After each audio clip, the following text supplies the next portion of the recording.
Something which is really, really important is, which I believed, you have to chase your dreams. Not only is it possible for you to have your dream, but it's necessary that you have it, that you work on it, that you develop yourself, that you go for what is yours in the universe.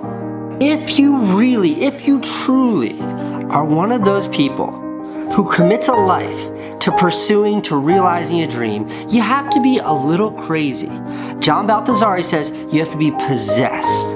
If you are one of those possessed individuals, if you want it so bad, you will get it. You must allow yourself, give yourself permission to start dreaming with the lid off. Give yourself permission.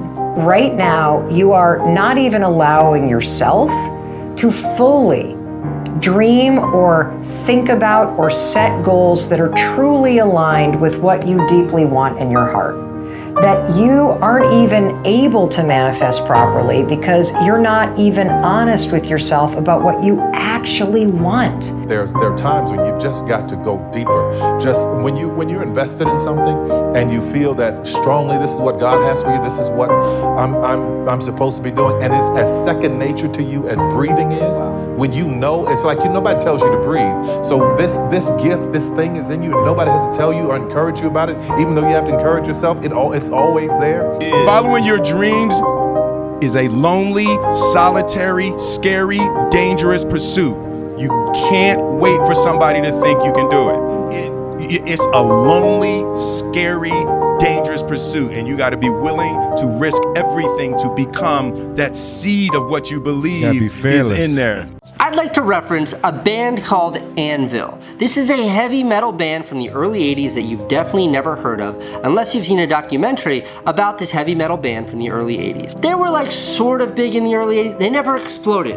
They were never Metallica. But after the brief peak of success, the lead singer of this band never gave up on the dream. He never let go of his dream to be a rock star. He refused to. And 20 years later, the guy's living in Canada. He has a minimum wage job delivering food to school cafeterias. But he never let go of the dream. He would play at bars or wherever he could play. He refused to give it up to such a degree that everyone called him crazy.